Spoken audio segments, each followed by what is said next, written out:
ఒకవైపు ఈ కూటమి ఏదైతే అనుకూలంగా తయారు చేయబడలేదు. ఈ సమగ్ర నివేదికలో మనం తెలుసుకున్నది ఏంటంటే ఓటర్ ప్రవర్తన ఎలా ఉందంటే ఇక్కడ నేను రాజకీయ ఇండిపెండెంట్ దగ్గర డబ్బు ఉండదు, కాకపోతే చేయాలనే మనస్తత్వం ఉంటుంది. హాయ్ ఫ్రెండ్స్, నేను మీ గణేష్. ఈరోజు మనం ఆంధ్రప్రదేశ్ అసెంబ్లీ ఎన్నికల కోసం మాట్లాడుకుందాం. నేను నా యూట్యూబ్ బృందం ఐ పొలిటికి ఎపిస్టమీ విద్యాలయ కలిసి ఆంధ్రప్రదేశ్లో జరిగిన ఎన్నికలపై ఒక సమగ్ర నివేదిక తయారు చేయడం జరిగింది. సో ఎంతగానో మనము అందరము ఆంధ్ర రాష్ట్ర ప్రజలు మరియు రాజకీయ నేతలు ఎదురు చూసిన ఆంధ్రప్రదేశ్ ఎన్నికలు మరియు 18వ లోక్సభ ఎన్నికలు జరిగాయి, ఇంకా జరుగుతున్నాయి వేరే స్టేట్లో. సో మనది 4వ విడత పేజ్ 4లో ఆంధ్రప్రదేశ్ ఎన్నికలు జరిగాయి. సో ఇక్కడ ప్రధాన పార్టీలు చూసుకుంటే వైసీపీ, యువజన శ్రామిక రైతు, టీడీపీని చూస్తే Telugu Desam party, Janasena party, BJP party, Indian national Congress మరియు ఇండిపెండెంట్ క్యాండిడేట్లు నిలబడ్డారు. అయితే ఇక్కడ మనకి హోరాహోరాగా 2024 ఎలక్షన్స్ అనేవి జరిగాయి. ఈ 2024 ఎలక్షన్స్లో మనకి ప్రధాన పార్టీలుగా ఒకవైపు ఈ కూటమి ఏదైతే ఉందో బీజేపీ, జనసేన పార్టీ మరియు తెలుగుదేశం పార్టీ ఒక కూటమిగా, వైసీపీ పార్టీ మాత్రమే ఒక పార్టీగా ఉండి ఎన్నికల్లో పోటీ చేశాయి. అయితే ఈ పోటీలో చాలా రసవత్తంగా జరిగింది. మనం చేసిన ఈ సమగ్ర నివేదికలో ముందుగా చెప్తున్నాను, ఈ సమగ్ర నివేదిక అనేది ఏ ఒక్క పార్టీకి అనుకూలంగా తయారు చేయబడలేదు. We are students, we have to know the what is a what. So we have in the research we have find out some. మేము చేసిన ఈ సమగ్ర నివేదికలో టీడీపీకి 73 సీట్లు రావడం జరిగింది. అటు సైడ్ వైఎస్సీపీకి చూస్తే 74 సీట్లు రావడం జరిగింది. జనసేన పార్టీకి 18 సీట్లు రావడం జరిగింది. బీజేపీ పార్టీకి 6 సీట్లు రావడం జరిగింది. మరియు ఐఎన్సీ, ఇండియన్ నేషనల్ కాంగ్రెస్కి 1 సీట్ రావడం జరిగింది. ఇక ఇండిపెండెంట్ క్యాండిడేట్ చూస్తే 3 రావడం జరిగింది. మేము చేసిన ఈ సమగ్ర నివేదికలో ఇండిపెండెంట్ క్యాండిడేట్లు ఈ ఏజెన్సీ ప్రాంతాలైనటువంటి పాడేరు, అరకు వ్యాలీ నియోజకవర్గాల్లో ఇండిపెండెంట్ క్యాండిడేట్ యొక్క హవా కొనసాగింది. సో ఇక్కడ మనం చూస్తే ఓటర్ల ప్రవర్తన మనం చూడాలి. ఇక్కడ ఎన్నికలకు ముందు ఇటు సైడ్ వైసీపీ పార్టీ నుంచి చూస్తే 175, వై నాట్ 175 నియోజకవర్గాలు మేము విన్ అవుతామని, ఇటువైపు చూస్తే మేము కూటమిగా ఏర్పడి ఉన్నాము, మాకు ఎక్కువ సీట్లు వస్తాయని టీడీపీ, బీజేపీ, జనసేన పార్టీ భావించారు.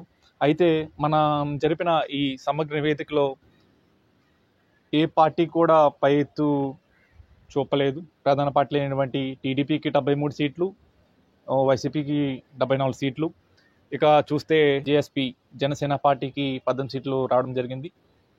ఇండిపెండెంట్లు 3 రావడం జరిగింది. బీజేపీకి 6 జరగడం జరిగింది. ఇక్కడ మనకి ఇక్కడ చూస్తే చెక్ పాయింట్ పెట్టేది ఇక్కడ జనసేన పార్టీ అవుతుంది. ఇక్కడ చెక్ పాయింట్ పెట్టేది జనసేన పార్టీ అవుతుంది. ఎందుకంటే టీడీపీకి 73 సీట్లు, వైఎస్సీపీకి 74 సీట్లు, జనసేన 18. ఇందులో ఏ ఒక్క పార్టీ కానీ జనసేన అనేది ఒకవేళ టీడీపీకి సపోర్ట్ చేస్తే, టీడీపీ ఆ ఆల్రెడీ కూటమిలో ఉంది కాబట్టి మ్యాక్సిమం జనసేన అనేది టీడీపీకే సపోర్ట్ చేస్తుంది. సో అలా జరిగితే టీడీపీ ఈ కూటమి ప్రభుత్వం ఏర్పడుతుంది. ఒకవేళ ఏదైనా తారుమారు జరిగి జనసేన పార్టీ వైఎస్ఆర్సీపీతో పార్టీ కలిస్తే ఆ కూటమి ప్రభుత్వం ఏర్పడుతుంది. అయితే ఇక్కడ మనం చూడాల్సింది ఏంటంటే, ప్రజలు ఓటర్ల ప్రవర్తన చూస్తే మనం ప్రజలకు ఈ ఎన్నికలలో మెయిన్గా ఏది ప్రభావం చూపిందంటే, ఇటు సైడ్ వైఎస్ఆర్సీపీ, అటు సైడ్ టీడీపీ. మెయిన్గా చూస్తే కూటమి యొక్క మేనిఫెస్టో, జనసేన టీడీపీ కలిపిన మేనిఫెస్టో. ఎందుకంటే బీజేపీ అనేది వాళ్ళు సెంట్రల్ మేనిఫెస్టో రిలీజ్ చేసింది కాబట్టి ఇందులో వాళ్ళు అంటే కలుపుకోలేదు.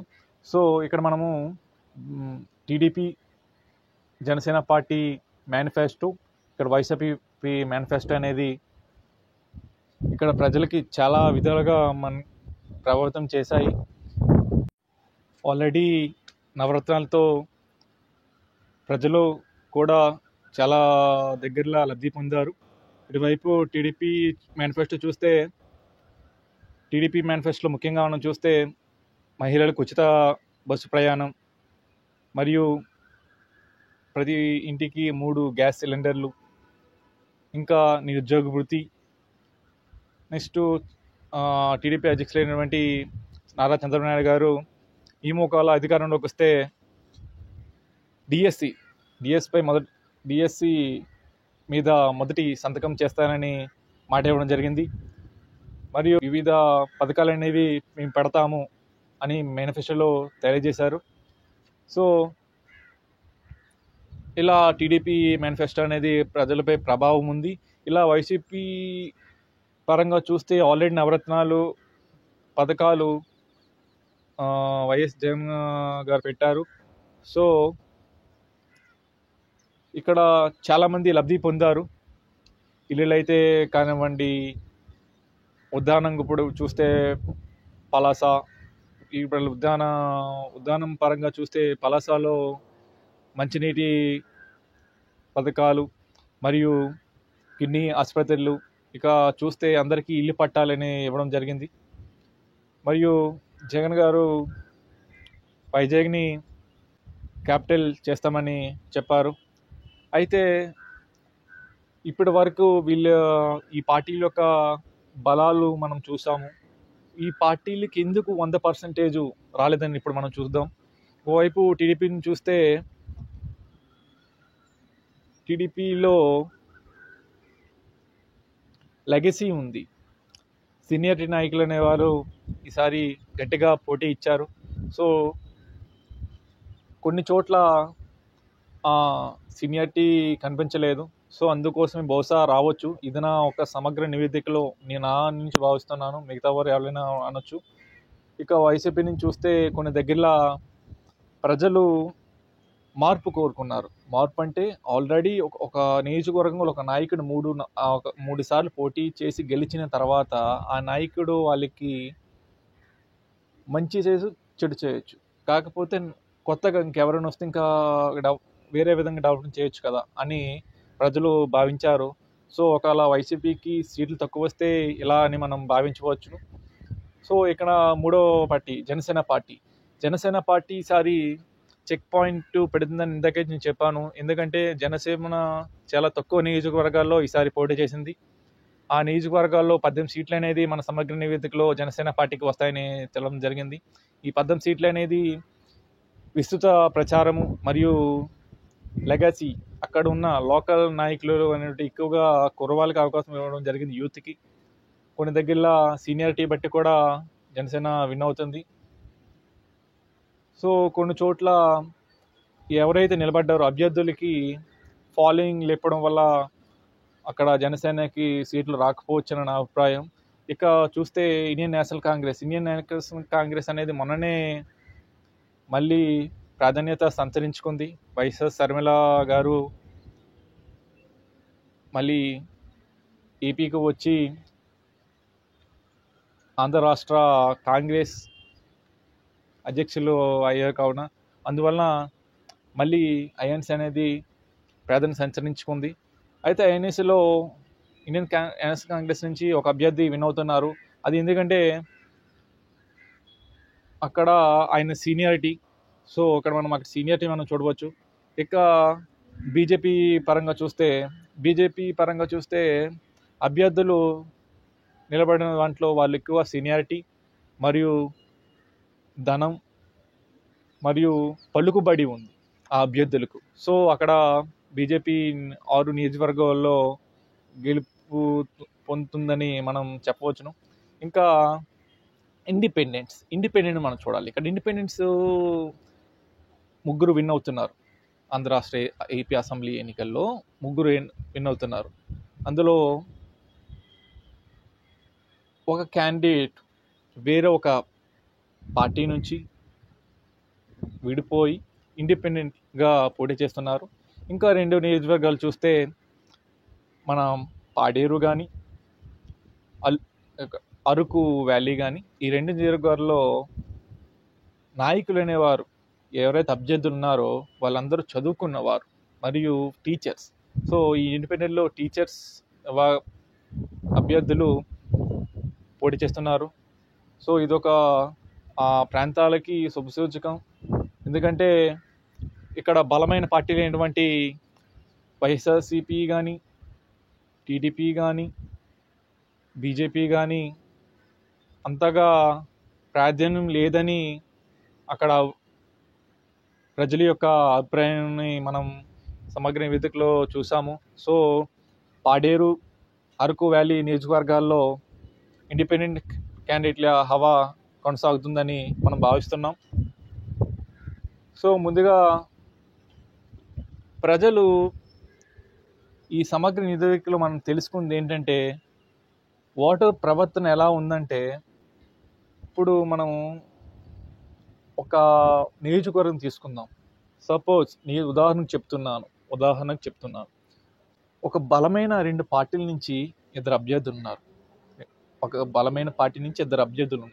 ఆ అభ్యర్థుల్లో మన సైకాలజీ ఎట్లా ఉందంటే, ఓట్ల ప్రవర్తన, సో వేస్తే ఇద్దరిలో ఎవరికైనా ఒకరికే వేయాలని మనం అనుకుంటున్నాం. కాకపోతే ఎన్నికల్లో దాదాపు 2000 మంది ఇండిపెండెంట్లు నిలబడ్డారు ఆ ఏపీ అసెంబ్లీ ఎన్నికల్లో.